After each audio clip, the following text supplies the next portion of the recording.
The entirety of the transatlantic system is plummeting into the chaos of a complete economic breakdown and the threat of World War III, while one nation in the Americas is expressing a different orientation.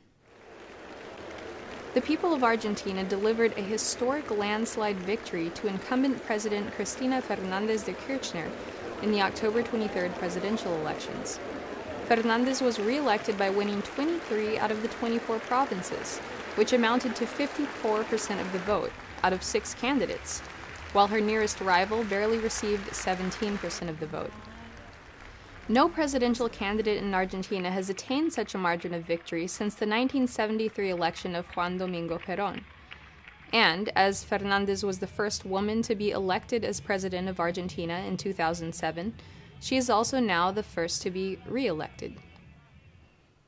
This stunning victory is the lawful result of the defense of national sovereignty that Argentina has waged over the past decade, under the presidential administrations of first Nestor Kirchner and now his wife Cristina, who succeeded him.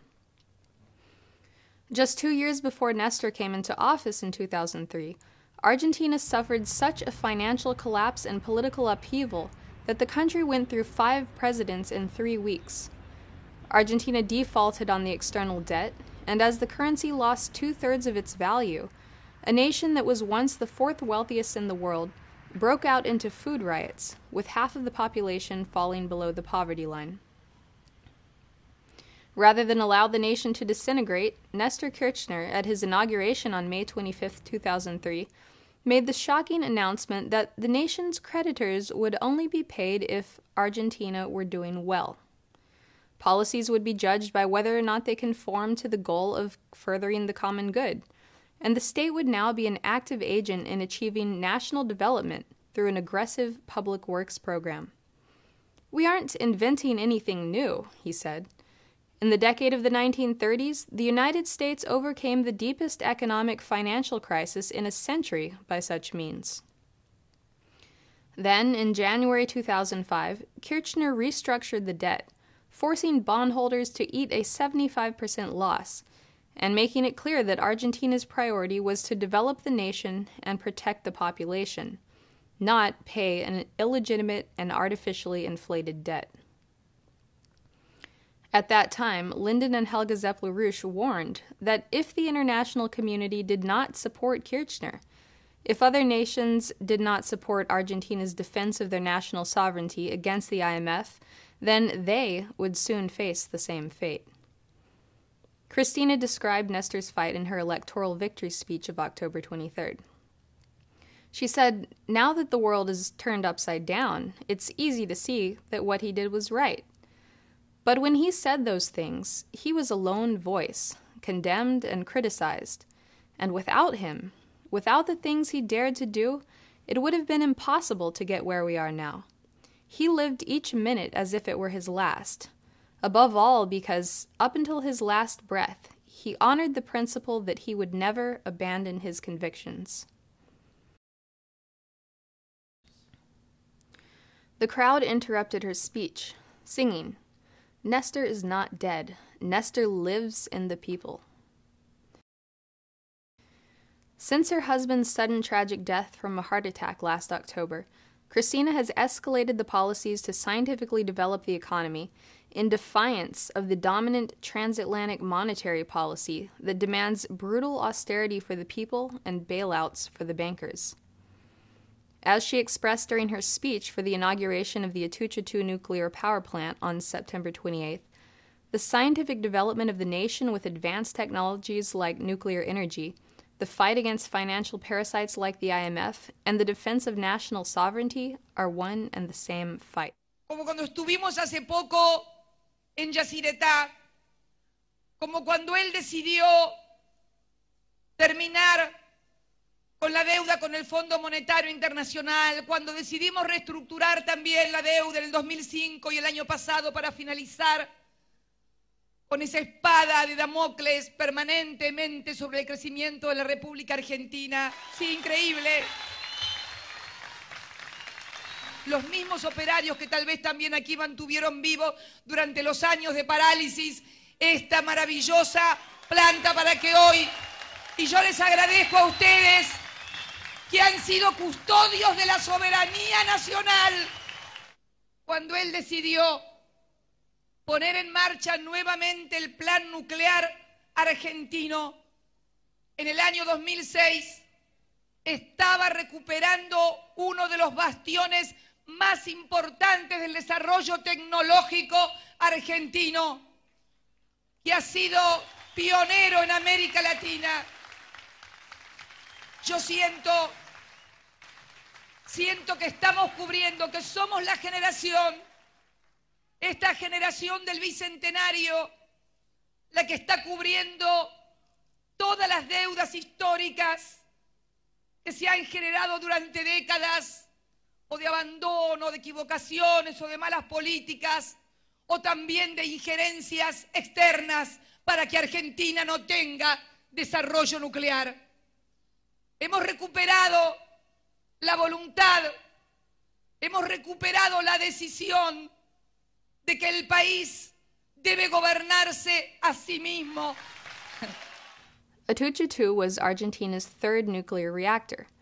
They will soon begin construction on a fourth reactor, as well as complete a prototype by 2013 of the first fully Argentine-designed reactor, the 25-megawatt CAREM modular reactor.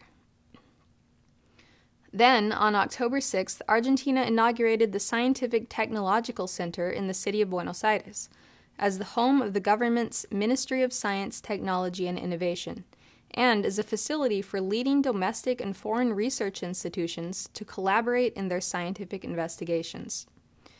The ministry was established by President Nestor Kirchner in 2007, but until the inauguration of the new building last month, it hadn't had the physical space necessary to fulfill their operations.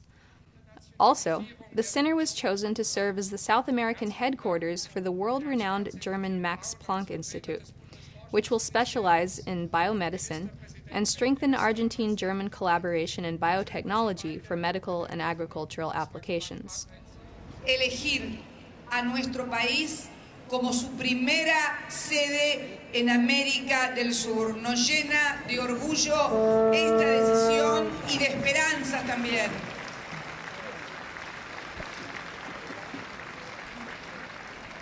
El conocimiento, señor presidente, señor secretario, ocupa en nuestro gobierno, en nuestro proyecto, un lugar fundamental. No es un conocimiento aislado, no es un conocimiento que no interactúa con la sociedad, al contrario, es un conocimiento, una ciencia y tecnología que interactúa con la comunidad, que interactúa con la economía, con la salud, para precisamente a través de la innovación tecnológica lograr agregar valor a nuestra economía y también conocimiento para que la ciencia de la salud, la ciencia de la medicina, la ciencia de la salud sanitaria, como recién también nos explicaba el científico repatriado en la Universidad de San Martín, donde hemos inaugurado también hoy un laboratorio de biotecnología. Yo siempre digo que la ciencia y la tecnología se pueden ver a través de dos actos: la creación y el descubrimiento. La creación, que significa esencialmente aquellos que generan nuevas demandas a partir de fuertes innovaciones, como se ha dado, por ejemplo, en el caso de la industria tecnológica. Cristina's first act as the 55th president of Argentina was to sign a bilateral space cooperation agreement that will be developed jointly by NASA and the Argentine National Committee for Space Activities, CONAI. NASA Administrator Charles Bolden traveled to Buenos Aires October 27th to meet with President Fernández, CONAI head Conrado Barroto, and other officials to discuss the new era of scientific cooperation after the recent successes of the Argentine SAC-D satellite, which was launched June 10th. A panel of specialists who were responsible for the mission held a press conference and seminar to discuss the importance and new findings of the SAC-D Aquarius collaboration. Emiliano Andino, Argentine correspondent for the LaRouche movement, reports on the functions of the SAC-D Aquarius mission. The SAC-D Aquarius, built in Argentina and launched by NASA on Friday, June 10th, from the Vandenberg Launchpad in California, carries on 9 observation instruments, 1 from the US, 2 from France, 1 from Italy, and 5 from Argentina. The Aquarius, a new technology instrumentation built by NASA, is now measuring the salinity of oceans and will give us a complete global map of the thermal currents, much better than the one we use today based on floating sensors. The rest of the instrumentation will be capable of measuring the humidity and temperature of soils, continental water bodies, intensity and distribution of night lights, snow quantity and distribution, precipitations, wind speeds, ice concentration, volcanic ash density, effects of cosmic radiation on electronic devices, and many natural catastrophe precursors.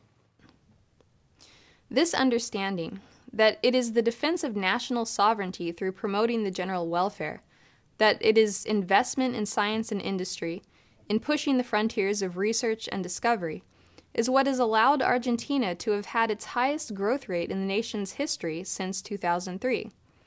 It is why it is the second fastest growing economy in the world after China.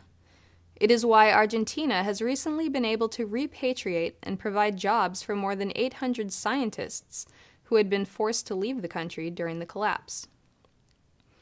So, while the transatlantic system crumbles and we face the outbreak of World War III, Argentina has shown a Pacific-oriented outlook, led by the latest scientific and physical economic developments of Russia and China. Let us dump Obama and ally with those who wish to survive.